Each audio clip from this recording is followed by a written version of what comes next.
Hello guys, in this video we are going to learn about the Renaissance, the Reformation and the age of Queen Elizabeth. First of all, the Renaissance. The word Renaissance means rebirth. Re mean again and Nessa means birth. Who was reborn? Now this is a question. Who was reborn? So guys, it was the human spirit that was reborn or awakened after a long slumber of the Middle Ages.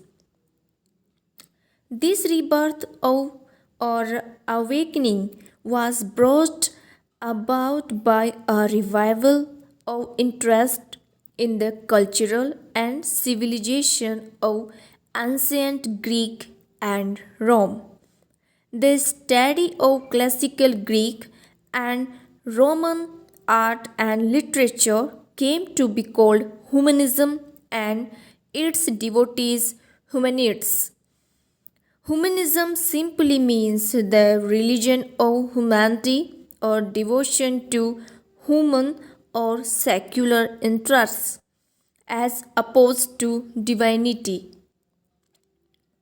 As divinity or dogmatic religion had been the chief concern in the Middle Ages, the new learning of humanism brought about a revolutionary change in the life and outlook of the people, in that it was a change of emphasis from the religious to secular. From now on, people began to value life for its own sake and not merely as a preparation ground for that in the next world.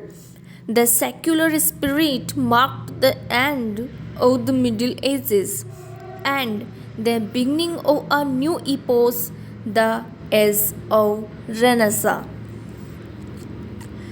Italy was the home of the Renaissance. Dante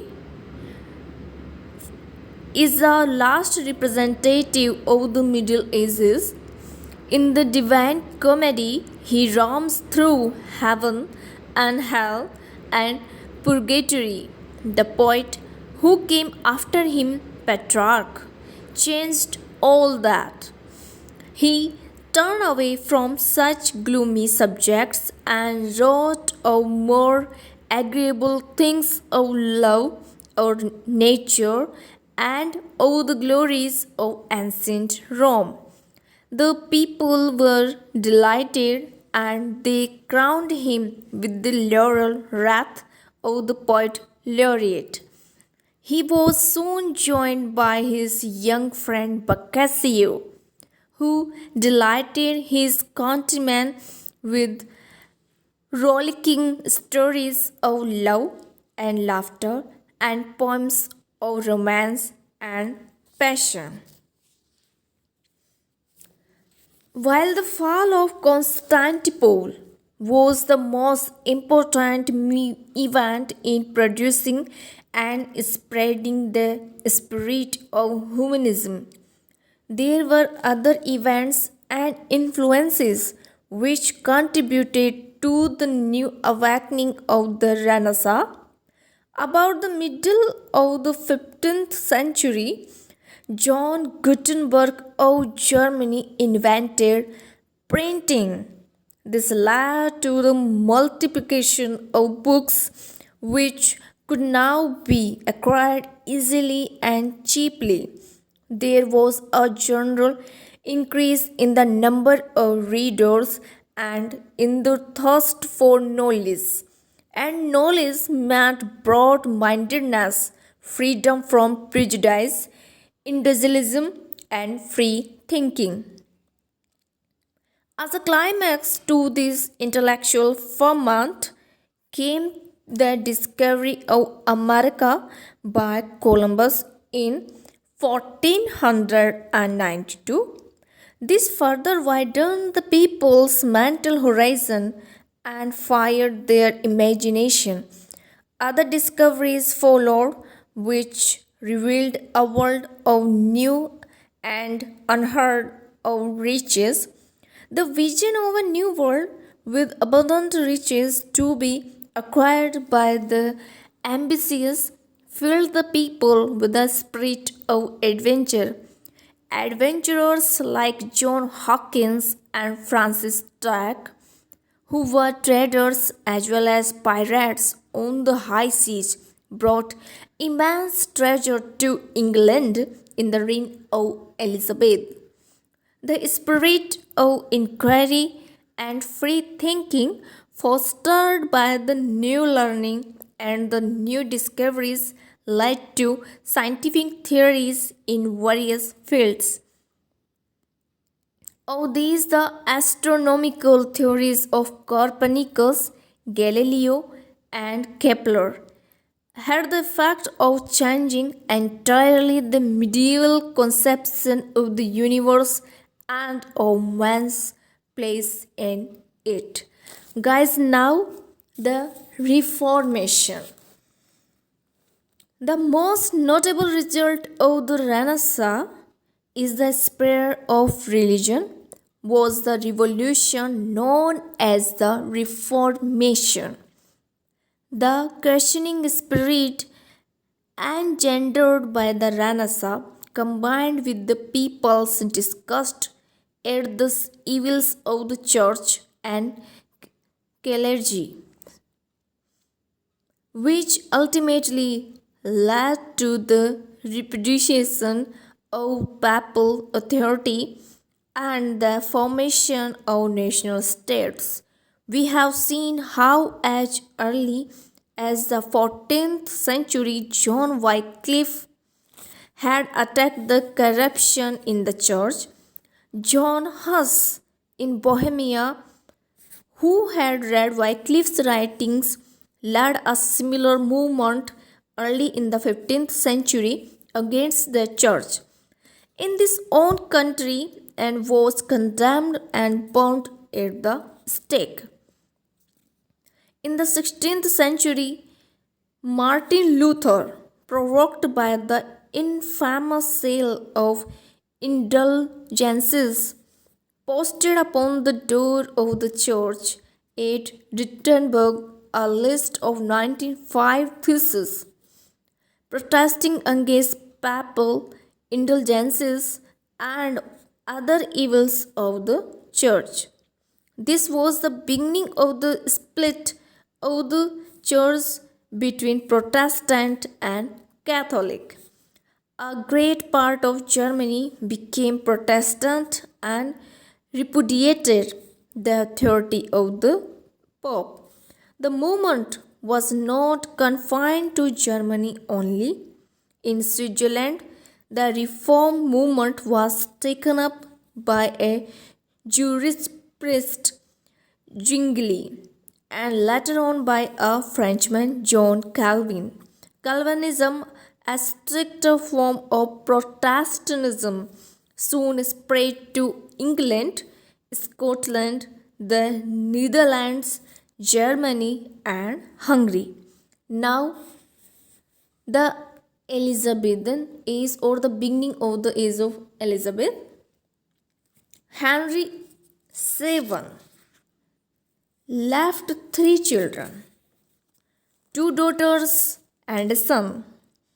Of the daughters, Mary was by his first wife Catherine and Elizabeth by his second Anne Boleyn, while his son Edward was by his third wife Jane Seymour.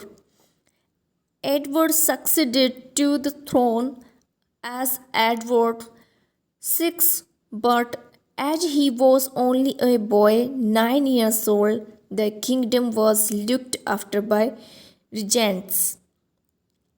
They pushed the Reformation further, but in a hasty and bungling way that angered the devout people. There were sporadic rebellions, but these were put down by main force. Edward, being a sickly boy, died in 1553 and was succeeded by Mary. Mary, like her mother, was a Catholic and ate Spain and at least half a Spaniard. She married her cousin Philip II, the King of Spain, and attempted to restore the Roman Catholic religion. The Protestants were burnt at the stake. About 300 people were thus burnt during her reign. These included Archbishop Cranmer and four bishops. On account of these cruelties, she is known in history as Bloody Mary. But she did not succeed. These barbarities only served to confirm the English people in the Reformed religion. With the coming of Elizabeth to the throne, the Protestant religion was restored, but she was not a fanatic. She did not care what people believed. All she wanted was that they should acknowledge her as head of the national church and should go about their work and worship peaceably. But the religious troubles did not come to an end. The extreme Protestants, the Puritans, who did not believe that the church needed any head, remained and caused a great deal of trouble in the Stuart period. Like her ancestors, Elizabeth was an absolute ruler. Like her ancestors, too, she wisely sought the cooperation of Parliament in her government of England. Her reign was marked by intense patriotism and pride in England's achievements. The profitable exploits of buccaneers were climaxed by the defeat of the Spanish exploits of the Spanish Armada in 1588. England became a great sea power. The revival of Spain, France, and the Netherlands. The Renaissance was rather late in reaching England, but it was already far advanced in the reign of Henry VIII.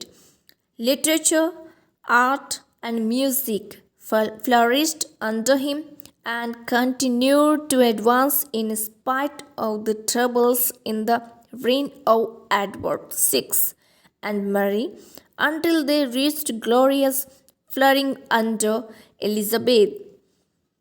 Under her patronage, there was a flood of writings of all sorts, prose, poetry, and drama. The monumental works of the dramaturs, with Shakespeare at the top, testify to the rigor of the artistic impulse in Elizabeth's period. In 1557 appeared the first fruits of the Renaissance in the famous collection of songs and sonnets by Watt and Surrey and some others called after the name of its publishers, Tottel's Miscellany. Sir Thomas Wyatt and Henry Howard, Earl of Surrey, the two courtly makers of the court of Henry VIII, were deeply influenced by the Italian Renaissance, and it was they who injected the fresh life into English poetry by bringing from Italy the passionate love poetry of Petrarch and the verse from called the sonnet. Surrey modified the form into three quatrains with different rhymes A B, C D, E F, and a final couplet G. The form established by Surrey was later adopted by William Shakespeare and has come to be called Shakespearean sonnet. The Petrarchan sonnet contains 14 lines divided into two groups of 8, octave and 6 sestet. The octave rhyme ABBA, ABBA and the sestet CDE, CDE or CDE, CDE or in other variations. So guys, this is a short introduction to the Renaissance, the Reformation and the Elizabethan age and some poetry of the Elizabethan age. I hope you will like it. Thank you.